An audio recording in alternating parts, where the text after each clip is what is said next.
नमस्ते दोस्तों, classic books bye audio पिटारा में आपका स्वागत है। बेहतरीन ऑडियो बुक सुनने के लिए हमारा चैनल सब्सक्राइब करें और बेल आइकन दबाना ना भूलें ताकि आपको हर अपडेट मिलता रहे। पट परिवर्तन, प्रथम अंक, चतुर्थ दृश्य। स्थान उपवन, महाराज बिंबिसार और महारानी वासवी। बिंबिसार: देवी, तुम कुछ समझती हो कि मनुष्य के लिए एक पुत्र का होना क्यों इतना आवश्यक समझा गया है?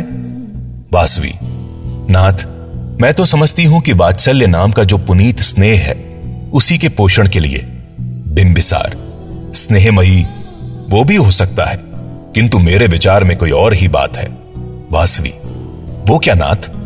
बिंबिसार: संसारी को त्याग, तितिक्षा या विराग होने के लिए पहला और सहज साधन है।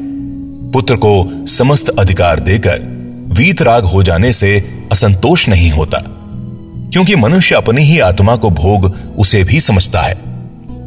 वासवी: मुझे यह जानकर प्रसन्नता हुई कि आपको अधिकार से वंचित होने का दुख नहीं है। बिंबिसार: दुख तो नहीं देवी, फिर भी इस कुणी के व्यवहार से अधिकार का ध्यान हो जाता है। तुम्हें विश्वास हो या ना हो, किंतु कभी कभी याचकों का लौट जाना मेरी वेदना का कारण होता है। वासवी: तो नाथ, जो आपका है वही ना राज्य का है, उसी का अधिकारी कुणीक है, और जो कुछ मुझे मेरे पीहर से मिला है उसे जब तक मैं ना छोड़ूं तब तक तो मेरा ही है। बिंबिसार: इसका क्या अर्थ है? वासवी: काशी का राज्य मुझे मेरे पिता ने आंचल में दिया है, उसकी आय आपके हाथ में आनी चाहिए, और मगध साम्राज्य की एक कौड़ी भी आप न छुएं नाथ। मैं ऐसा द्वेष से नहीं कहती हूं, किंतु केवल आपका मान बचाने के लिए कह रही हूं। बिंबिसार: मुझे फिर उन्हीं झगड़ों में पड़ना होगा देवी, जिन्हें अभी छोड़ के आया हूं। जीवक का प्रवेश। जीवक: महाराज की जय हो। बिंबिसार: जीवक, यह कैसा परिहास है? यह संबोधन अब क्यों? यहां तुम कैसे आए? जीवक: क्षमा करें महाराज, यह अभ्यास का दोष है। मैं श्रीमान के साथ ही रहूंगा, मुझे वो पुरानी गृहस्थी अच्छी नहीं लगती। बिंबिसार: इस अकारण वैराग्य का कोई अर्थ भी है? जीवक: कुछ नहीं राजाधिराज, और है तो यही कि जिन आत्मियों के लिए निष्कपट भाव से मैं परिश्रम करता हुआ उन्हें सुख देने का प्रबंध करता हूं, वे भी सब विद्रोही हुए जाते हैं। वासवी: महाराज, जीवन की सारी क्रियाओं का अंत केवल अनंत विश्राम में है। इस बाह्य हलचल का उद्देश्य आंतरिक शांति है। फिर जब उसके लिए व्याकुल पिपासा जाग उठे तब उसमें विलंब क्यों करें? जीवक: यही विचार कर मैं भी स्वामी की शरण में आया हूं, क्योंकि समुद्रदत्त की चालें मुझे नहीं रुचती। अदृश्य का आदेश जानकर मैं भी आपका अनुगामी हो गया हूं। बिंबिसार: क्या अदृश्य सोचकर अकर्मण्य बनकर तुम भी मेरी तरह बैठ जाना चाहते हो? जीवक: नहीं महाराज, अदृश्य तो मेरा सहारा है। नियति की डोरी पकड़कर मैं निर्भय कर्मकूप में कूद सकता हूं, क्योंकि मुझे विश्वास है कि जो होना है वो तो होगा ही। फिर कायर क्यों बनूं? कर्म से क्यों विरक्त रहूं? मैं इस नवीन राज शक्ति का विरोधी होकर आपकी सेवा करने आया हूं। वासवी: यह तुम्हारी उदारता है, किंतु हम लोगों को किस बात की शंका है जो तुम व्यग्र हो?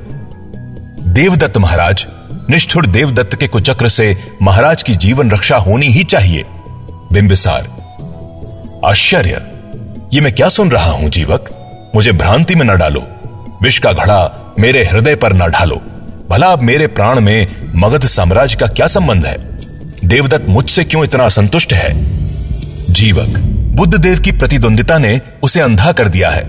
महत्वाकांक्षा उसे एक गर्त में गिरा रही है। उसकी वो आशा तब तक सफल न होगी जब तक आप जीवित रहकर गौतम की प्रतिष्ठा बढ़ाते रहेंगे और उनकी सहायता करते रहेंगे। जीवक: बुद्धदेव की प्रतिद्वंदिता ने उसे अंधा कर दिया है। महत्वाकांक्षा उसे एक गर्त में गिरा रही है। उसकी वो आशा तब तक सफल न होगी जब तक आप जीवित रहकर गौतम की प्रतिष्ठा बढ़ाते रहेंगे और उनकी सहायता करते रहेंगे। बिंबिसार: मूर्खता! नहीं नहीं, यह देवदत्त की शुद्रता है। भला आत्मबल या प्रतिभा किसी की प्रशंसा के बल से विश्व में खड़ी होती है? अपना अवलंब वो स्वयं है, इसमें मेरी इच्छा या अनिच्छा क्या? वो दिव्य ज्योति स्वयं सबकी आंखों को आकर्षित कर रही है। देवदत्त का विरोध केवल उसे उन्नति दे सकेगा। जीवक: देव, फिर भी जो ईर्ष्या की पट्टी आंखों पर चढ़ाए है वो इसे देख नहीं सकते। अब मुझे क्या है, क्योंकि यह जीवन अब आपकी ही सेवा के लिए उत्सर्ग है। वासवी, जीवक, तुम्हारा कल्याण हो, तुम्हारी सद्बुद्धि तुम्हारी चिर संगिनी रहे।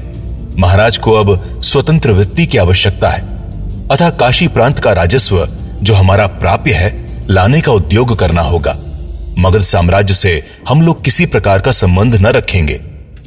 जीवक, देवी, इसके पहले एक बार मेरा कौशांबी जाना आवश्यक है।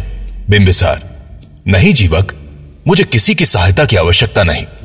अब राष्ट्रीय झगड़ा मुझे नहीं रुचता। वासवी, तब भी आपको भिक्षावृत्ति नहीं करनी होगी। अभी हम लोगों में वो त्याग, मान अपमान रहित अपूर्व स्थिति नहीं आ सकेगी। फिर जो शत्रु से भी अधिक घृणित व्यवहार करना चाहता हो, उसकी भिक्षावृत्ति पर अवलंब करने को हृदय नहीं करता। जीवक, तो सुदत्त कौशल जा चुके हैं और कौशांबी में भी यह समाचार पहुंचना आवश्यक है। इसीलिए मैं कहता था, और कोई बात नहीं।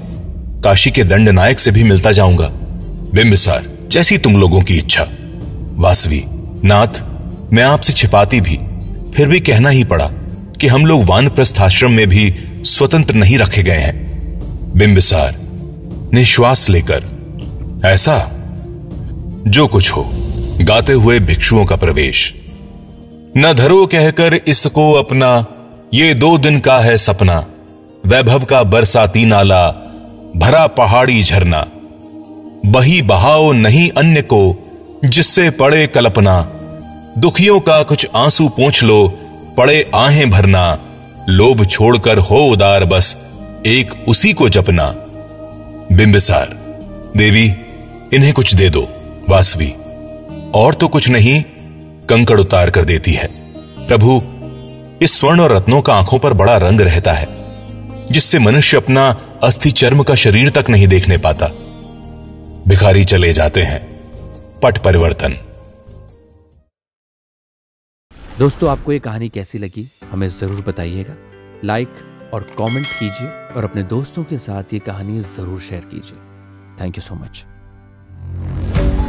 ऑडियो पिटारा सुनना जरूरी है।